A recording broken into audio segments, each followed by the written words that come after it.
Mga kabasketball, magandang araw. May malaking balita para sa Gilas Pilipinas. Matapos ang matagal na paghihintay, nagbalik na sa Gilas Pilipinas si Kai Sotto at hindi lang basta balik practice ha. Sumabak na mismo si Kai sa unang practice ng national team bilang paghahanda sa napakahalagang FIBA World Cup Asian Qualifiers. Kung gusto mo ng mga balita, analysis at updates tungkol sa basketball, huwag kalimutang i-like ang video, mag-subscribe sa channel at i-click ang notification bell. At mga idol, sakto talaga ang timing ng pagbabalik niya dahil may must-win games ang Gilas sa susunod na window. Ayon sa report ng Spin PH, dumating si Kai Sotto sa practice ng Gilas Pilipinas kahit malakas ang ulan at kahit busy ang kanyang schedule, naglaan siya ng panahon para makapaglaro para sa Pilipinas. Mismong si Gilas head coach Tim Cone ang nag-confirm na nagpapahinga muna si Kai sa kanyang schedule para makatulong sa national team. Sabi nga ni Coach Tim Cone, naging maganda ang unang araw ng practice, lalo na dahil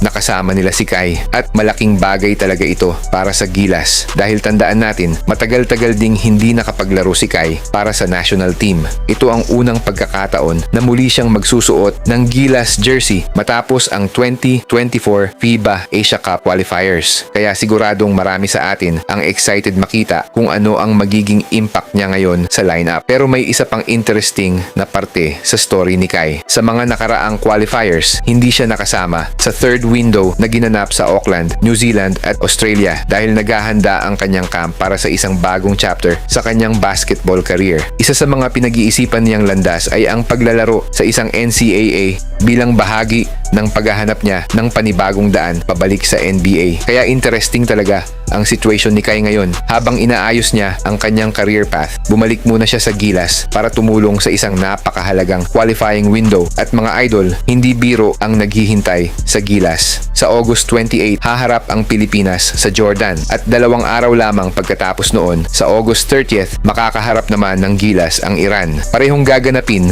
ang mga laro sa Mall of Asia Arena. Kaya malaking tanong ngayon, makakatulong ba ang pagbabalik ni Kai Sotto para maiahon ang Gilas sa crucial part ng qualifiers? Dahil kung tutuusin, malaking reinforcement ang isang 7'3" na big man para sa national team. Height, rebounding, rim protection at presence sa loob ng pintura. Iyan ang mga bagay na pwedeng maidagdag ni Kai. Pero syempre, hindi lang naman si Kai ang kailangan. Kailangan pa rin ng buong team na maglaro ng sabay-sabay, lalo na laban sa Jordan at Iran. Kaya mga kabasketball, napakahalaga ng comeback na ito at siguradong marami ang umaasang makakatulong siya para maipanalo ng Gilas ang mga susunod na laban. Pero gusto kong malaman ang opinyon ninyo. Sa tingin ninyo, gaano kalaki ang magiging impact ni Kai Sotto sa Gilas Pilipinas? At mas importante, kaya ba nating talunin ang Jordan at Iran? Comment nyo sa baba ang prediction ninyo. At kung gusto ninyo ng mga ganitong Gilas, PBA at NBA updates, huwag kalimutang mag-like, mag-subscribe at i-follow ang channel natin. Mga kabasketball,